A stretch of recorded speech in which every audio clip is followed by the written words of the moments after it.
그 영문학을 전공하는 분들이라면 뭐 세익스피어를 피해갈 수가 없다고 하죠. 저도 어려서 제 아버님 뭐 이렇게 할부로서 구입하신 책 가운데 그 세익스피어 전집이 있었던 것을 기억을 합니다. 그때 아마 뭐 읽어보려고 애는 썼겠지만 뭘 이해를 했겠습니까? 그 세익스피어 흔히 4대 비극이라고 말하죠. 햄릿, 리어 왕, 맥베스, 오델로 뭐 이렇게 말들을 하는데 저는 그 4대 비극 가운데서 오델로를 제일 재미있게 봤습니다.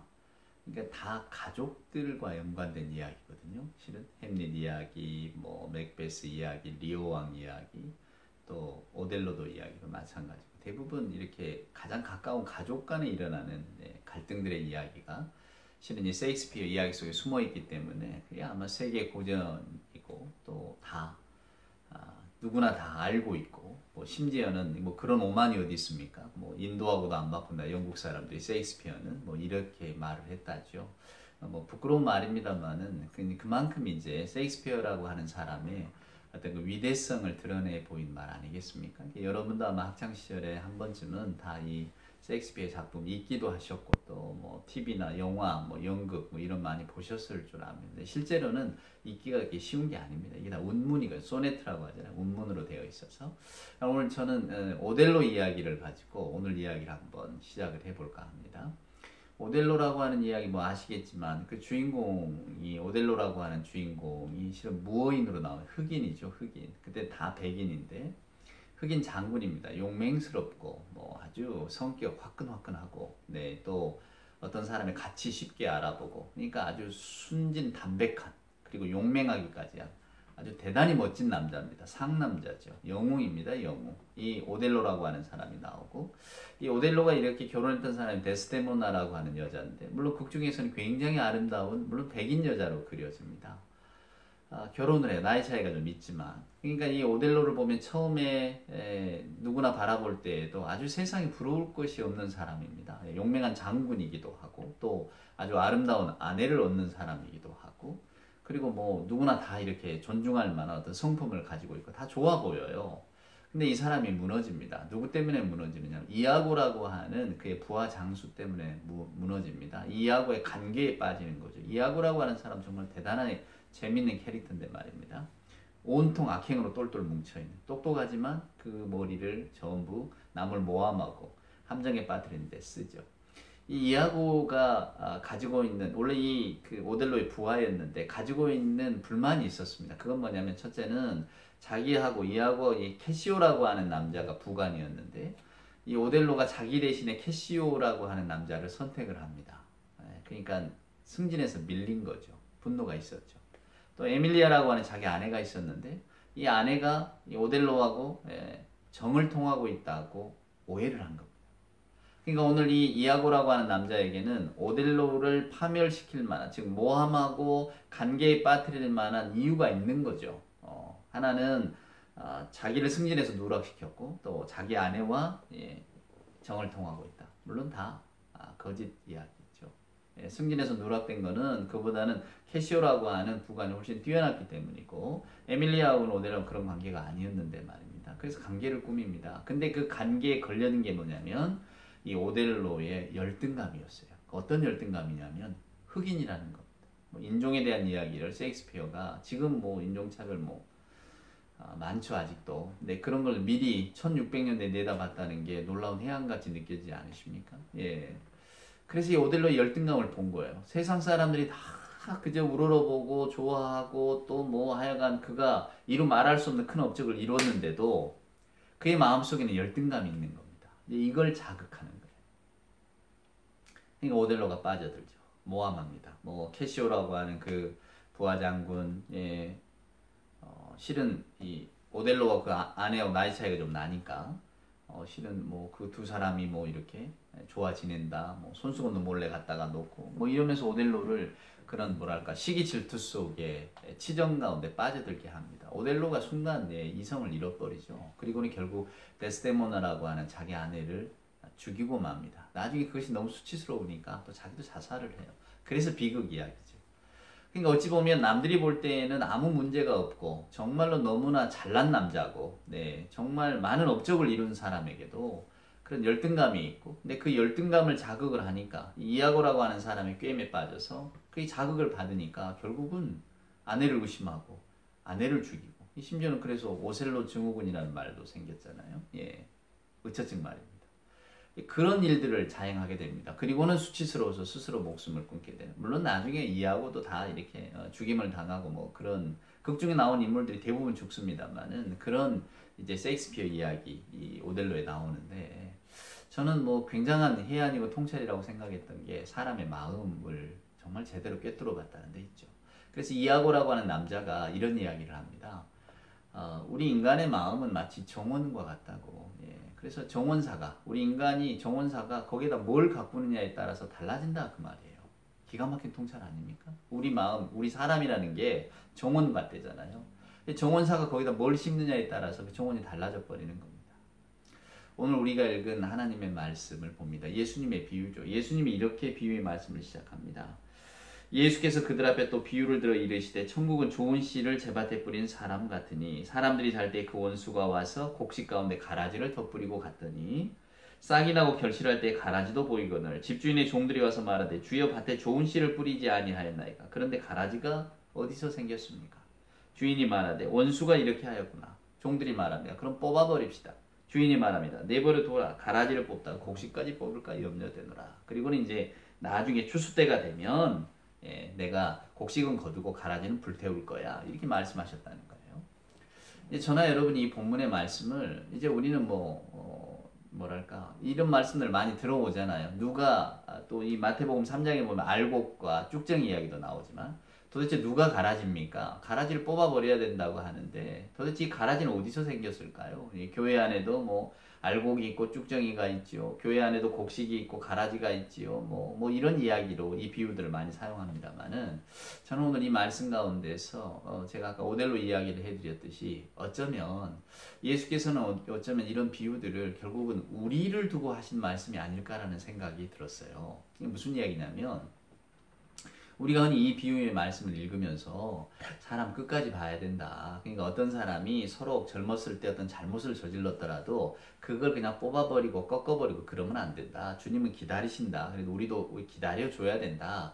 기다려도 변치 않으면 나중에는 그것이 쭉정이 혹은 뭐 가라진 게 밝혀지면 불태워질 거지만 우리가 먼저 나서서 그걸 막 이렇게 뽑아버리거나 그러면 안 된다. 즉 사람이 하나님 대신에 심판자가 되는 것을 경계하는 이야기로 많이 읽어왔거든요. 그래서 저도 이 본문의 비유의 말씀을 읽으면서 제 어렸을 적에 이러한 이야기, 저희가 어려서 정원이 넓었습니다. 아버님이 이 가드닝에 이런 취미가 아주 많으셔서 저희가 집은 조그만한데도 아주 정원이 굉장히 몇 배가 되는 정원을 가지고 있을 정도로, 그래서 심지어는 이런 봄철이 되면 막 사람들이 저희 집 정원에 구경을 올 정도로 정원이 넓었거든요. 그러니까 아버님이 이렇게 늘 정원 가꾸기를 좋아하셨죠. 그래서 저는 어려서 저희는 시골에 자랐습니다만 농사 짓는 건 아니었기 때문에 그래서 빨간 날, 쉬는 날이 되면 주로 아버님이 정원 손질을 하셔요. 그러면 저희들이 기다리고 있다가 아버님이 전지라고 하죠. 나무를 잘라내면 갖다 버리고 뭐 그런 일들이 저는 기억에 많이 남습니다만은, 근데 아버님이 한 번은 그런 말씀을 하신 적이 있어요. 저희 집에 전나무가 있었거든요. 근데 전나무 가지를 이렇게 전정하시면서 아버님 하시는 말씀이 이게 봄에 다 이렇게 벌레를 먹어서 색깔이 퇴색돼서 이걸 잘라야 되겠다 생각하셨다는 거예요. 뭐 보기 싫으니까. 근데 봄에 이렇게 바쁘고 하다 보니까 그걸 놓쳤다는 거예요, 시기를. 근데 그 시기가 봄이 지나고 여름이 지나고 가을이 되니까 어쩌면 이게 다시 이렇게 파릇하게 자라났느냐고. 그래서 이게 함부로 그냥 싹둑 자를 게 아니다. 뭐 이런 이야기를 들려주셨던 기억이 나더라니까요. 그러니까 우리는 흔히 이 알곡과 가라지 이야기를 읽을 때에 우리가 먼저 판단해서 마치 하나님처럼 판단자의 자리에서 저 사람은 틀렸다, 저 사람은 뭐가 어쩌다 이렇게 하지 맙시다. 우리 하나님은 기다리시는 하나님이고, 그러니까 우리가 하나님의 일을 믿고 하나님의 어떤 역사를 믿고 지금 우리 앞에 보이는 일들 뭐가 마음에 안 들어도 그냥 빨리 제거해버리거나 뭐 사람을 버리거나 이러지 말고 그냥 내버려 둬봅시다. 하나님께서 어떻게 저 사람을 만들어 가는가, 저 일들을 만들어 가는가, 뭐 이런 식으로 우리가 이런 비유를 많이 읽었거든요.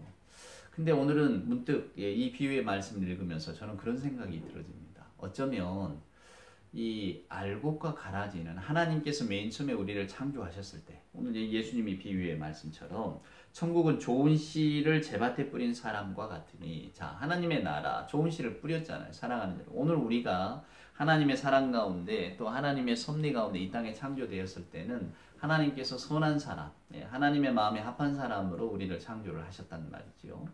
근데 어느새 오늘 여기 보면은 뭐 사탄이 그랬다, 뭐 원수가 이렇게 하였다 이렇게 말씀이 되어지는데, 우리를 오염시키고 우리를 마치 가라지화 만들어 버리는 게 무엇일까? 우리는 그 힘의 어떤 그 실체를 잘 알지를 못합니다. 흔히 성경에 이제 사탄이다, 오늘 여기 보면 원수다 이런 표현들로 되어지지만, 그러니까 오늘 이 가라지 비유의 이야기를 우리 개인의 내 이야기다고 이렇게 비추어 본다면, 자, 사랑하는 여러분, 우리는 하나님의 사랑을 받고 이 땅에 태어났습니다. 원래 세상에 아기가 태어날 때는 다 순진무구하겠죠. 그리고 그에게 좋은 성품, 정말로 마치 오델로와 같은 많은 사람의 칭송을 받고 어쩌면 사랑을 받을 수 있는 그런 존재로 우리는 키워지고 태어났을 겁니다. 근데 우리 안에 가라지가 많이 자라버린 거죠. 실은 아까 이야고의 말처럼 그 책임이 누구에게 있습니까? 우리에게 있을지 모릅니다. 가라지를 자라게 하는 것. 여러분이 가라지라고 표현하니까 좀 그렇습니다만은 무엇일까를 한번 예를 들어본다면, 우리 안에 어떤 독한 마음들, 저나 여러분의 오델로가 함정에 빠졌던 열등감, 혹은 뭐 시기심, 질투, 또 어떤 뭐랄까 내 유익만을 구하는 것, 뭐랄까요, 남의 일을 내 일처럼 여기지 않는 것, 남과 나를 차별하는 것, 오늘날 세상을 둘러싸고 있는 어떤 그 뭐랄까 나 위에는 모두를 다 적으로 여기는 것, 이런 마음들이 아닐까요? 사랑하는 여러분. 그래서 우리도 실은 예수를 믿고 처음에 신앙생활을 하다 보면 이런 마음들 때문에 많이 고민하시잖아요. 왜 나는 예수를 믿고 기도하고 하나님의 말씀을 듣고 찬송을 부르는데도 이 마음이 이렇게 없어지지 않을까? 이게 저와 여러분의 고민 아닙니까? 물론 성경 안에서 사람은 만들어져 가는 것이지 어느 한순간에 그냥 탁 바뀌듯이 바뀌는 것은 그런 경우는 거의 드뭅니다. 바울처럼 다메섹 도상에서 주님을 배웠다든 이런 극적인 경험이 없으면 저나 여러분은 대개 그저 하나님의 말씀을 알고 듣고 배우고 고개를 끄덕이고 또 돌아가서 잊어버리고 그냥 내 관성대로 살다가 또 주일이면 와서 주의 말씀을 들으면서, 하나님, 이 죄인은 어떡합니까? 주의 말씀을 듣고도 그 마음자리 하나를 바꾸지 못했는데 이거 어떡합니까? 이렇게 항상 회개기도 하고 눈물 흘리고 그러고 나서 또 돌아가면 옛 모습으로 돌아오는, 이게 어쩌면 오늘 이 비유의 말씀을 들어서 저희들의 마음을 들여다보면 저희 안에 있는 곡식과 또 이 가라지는 아마 주님 오시는 날까지, 저와 여러분이 하나님 앞에 나가는 날까지 계속해서 우리 안에 자라고 있을지도 모릅니다. 사랑하는 여러분, 이것의 분별은, 이것을 없애주는 분은 누구시냐? 주님이시죠. 우리는 막 뽑아내버리고 싶지만, 우리가 흔히 쓴뿌리라는 표현을 많이 쓰잖아요. 내가 예수 믿고 내 마음에 쓴뿌리가 다 없어졌다. 다 없어지는 사람은 드물죠. 대부분 저나 여러분은 그 쓴뿌리를 잠깐 없어지는 효과는 경험하지만 또다시 그것이 우리에게 찾아오는 경험을 합니다. 왜냐하면 죄의 뿌리가 깊기 때문입니다. 죄라고 하는 그 말할 수 없는 힘이 강력하기 때문이에요. 그래서 우리는 늘 주의 도우심을 구하고 저희들의 연약함을 인정하고, 하나님이 함께 하시지 아니하시면 저는 단 한 발짝도 나갈 수도 없고 평안도 얻을 수 없습니다. 어거스틴의 기도처럼 이런 고백을 할 수밖에 없는 거죠. 자, 여러분, 그런 눈을 가지고 오늘 비유 말씀을 보세요. 저희들이 원래 하나님 안에서 창조되어질 때, 저와 여러분이 이 땅에 보내질 때 하나님의 순수함과 신앙에 대한 열심과 또 뭐랄까요, 하나님이 보시기에 아름다운 모습들로 왔을 것입니다. 근데 어느새 저와 여러분이 어떤 경험을 겪었든지 간에 어느새 지금 우리들의 모습을 돌아보면 알곡이 많을까요? 가라지가 많을까요? 어쩌면 우리들의 마음을 가라지가 다 덮어버렸는지도 모릅니다. 우리는 이것을 빨리 뽑아버리고 싶지만, 사랑하는 여러분, 하나님께서는 그걸 내버려 두십니다. 그걸 추수 때까지 기다리라고 말씀하세요. 사랑하는 여러분. 자, 이게 무슨 의미일까? 저희들이 아무리 애를 써도 저희들의 마음에 독한 것은 잘 없어지지가 않습니다.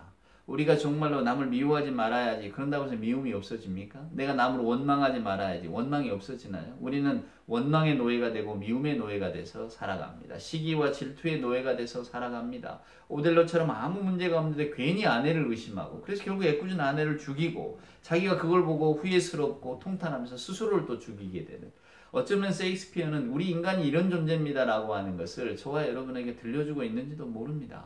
이하고의 입에서 나온 말이 어쩌면 우리 인간의 어떤 본질을 꿰뚫는 말일 수도 있는 거죠. 자, 저와 여러분을 우리가 어떤 마음을 가지고 살아가느냐에 따라서 우리의 정원이 달라집니다. 자, 이제 우리는 하나님의 말씀을 들었습니다. 주께서 저와 여러분에게 네 안에는 알곡도 있지만 가라지가 있구나. 근데 그 가라지는 누가 뿌리고 갔을까? 자, 농부들이 다 모른대잖아요. 우리는 좋은 씨만 뿌렸는데 아마 저와 여러분도 그러겠죠. 도대체 내 마음속에 있는 이 미움이 어디서 왔을까? 원망이 어디서 왔을까? 나는 왜 이렇게 넓고 예전에는 내가 넓었던 것 같은데 요즘 이렇게 좁아졌을까? 왜 나는 내가 못마땅한 것을 보면 그렇게 마음이 불편할까? 막 이런 생각들 말입니다. 왜 나는 전에 비해서 요즘 이렇게 성마르라졌을까? 왜 나는 급해졌을까? 왜 나는 벌컥 화부터 낼까? 사랑하는 여러분, 나는 듣기보다 먼저 내 말이 앞서는 것일까? 왜 나는 남의 뒷이야기를 하는 것일까? 우리가 이런 생각들을 이렇게 하다 보면 우리 안에 너무 많은 가라지가 있지 않아요? 자, 뽑아내버리고 싶은데 이게 빨리 없어졌으면 좋겠는데 하나님께서는 내버려 두어라, 두고 보자 하십니다. 자, 이것을 왜 두고 보자고 하실까? 사랑하는 여러분, 하나님께서 우리 안에 이것을 이 마음 그대로 두신 이유는 뭘까? 먼저는 우리로 하여금 끊임없이 회개의 자리로 불러오시는 건 아닐까? 사랑하는 여러분, 우리 인간이 회개가 없으면 완전히 교만해지잖아요. 교만은 언제나 하나님과 반대쪽에 서는 겁니다. 우리가 겸손해진다는 것은 결국은 우리 스스로를 돌아보고 우리가 하나님 앞에 무릎 꿇고 빌 일이 많아지는 것. 스스로를 돌아다 보면 스스로의 어떤 그 연약함들이 드러나니까요. 그러니까 어쩌면 우리 안에 있는 가라지라고 하는 것이 우리로 하여금 하나님께로 이렇게 더 가까이 이끌어가는 하나의 도구일지 모릅니다. 사도 바울이 하나님 제 몸에 가시가 있습니다. 없애주세요. 하나님 없애주지 않았기 때문에 오히려 그것 가운데 그 가시 때문에 내가 오히려 유익이 되고 내가 하나님의 은혜를 알게 되었다. 이렇게 말하는 것처럼 어쩌면 저와 여러분 안에 있는 가라지가 우리의 인간성을 들여다보게 하고 또 저나 여러분 그것 때문에 하나님 앞에 오히려 더 무릎으로 나가게 될지 모릅니다. 찬송가의 가사처럼 천부여 의지없어서 손들고 옵니다.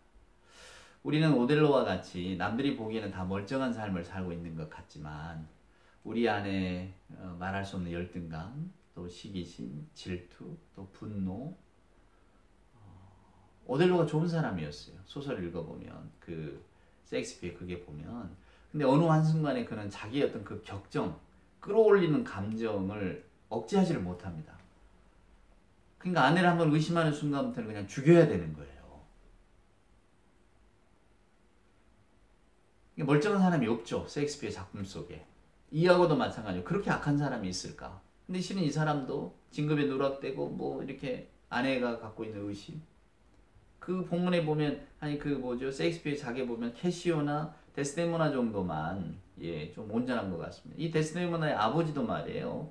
야 내가 그런 흑인한테 시집보낼 바에는 차라리 뱃사공에게 너를 시집보내겠다. 이런 남자였어요. 이미 이 오델로라고 하는 이가 얼마나 놀라운 장군이고 능력을 가지고 있고 인품이 훌륭하다는 게 다 알려졌는데도 흑인이라는 이유 때문에 너 그러게 그 사람한테 내가 시집보낼 바엔 뱃사공에게 보내겠다. 그게 결국 죽어버려요. 화병 때문에.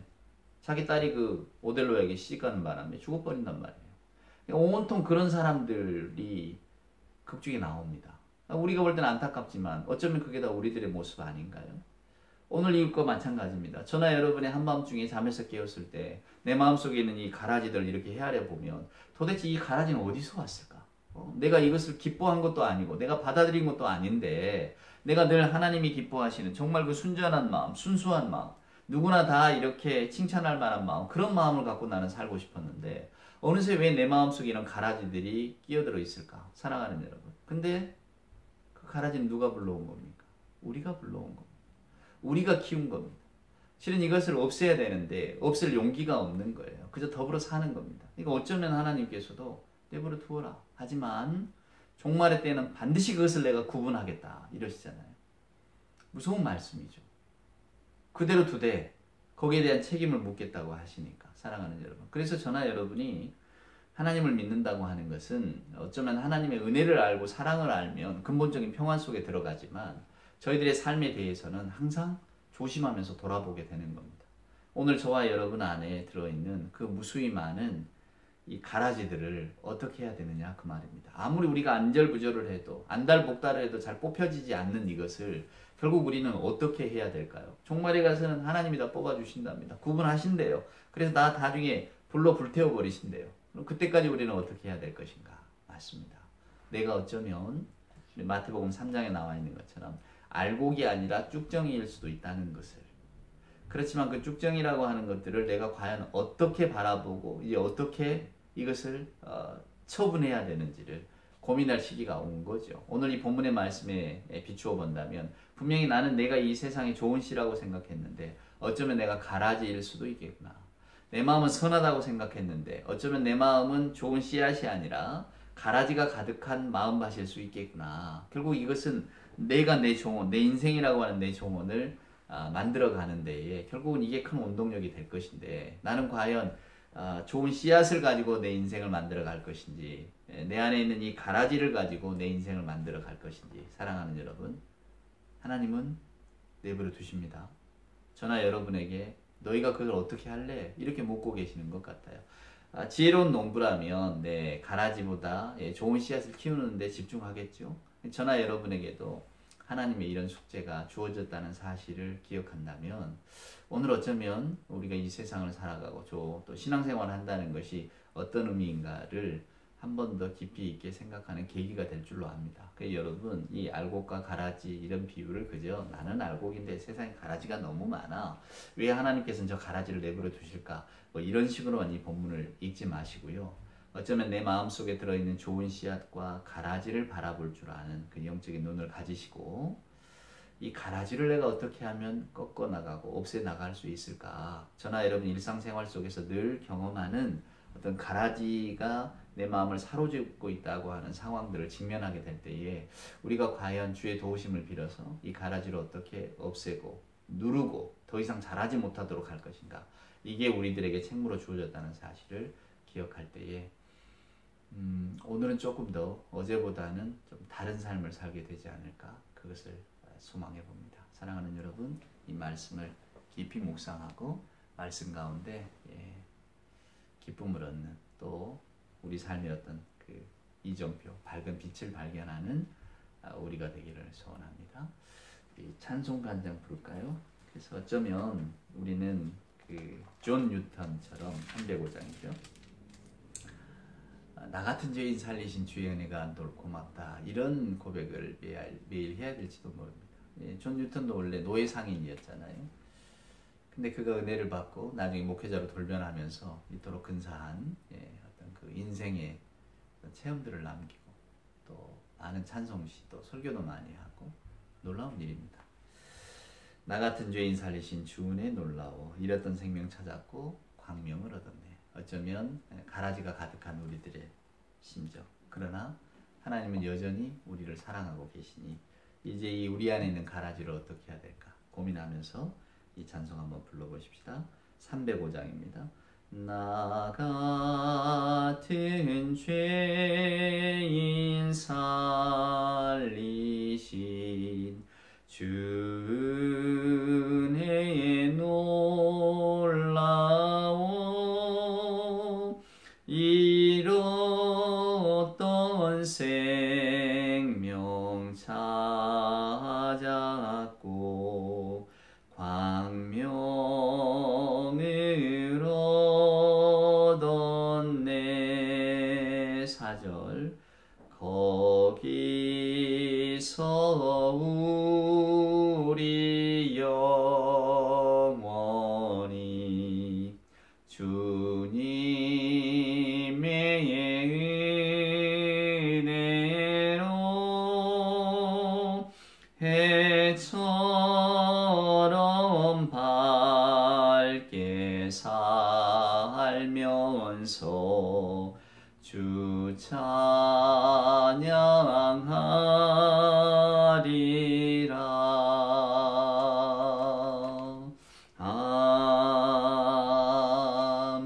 아멘. 기도합시다.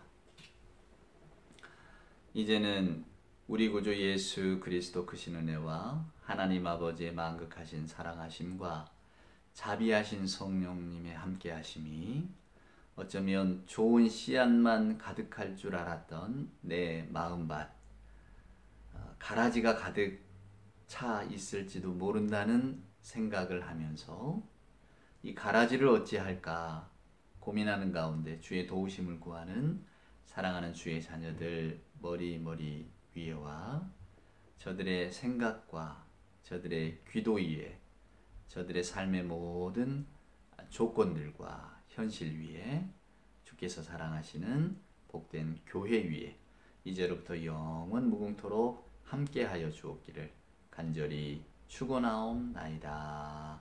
아멘.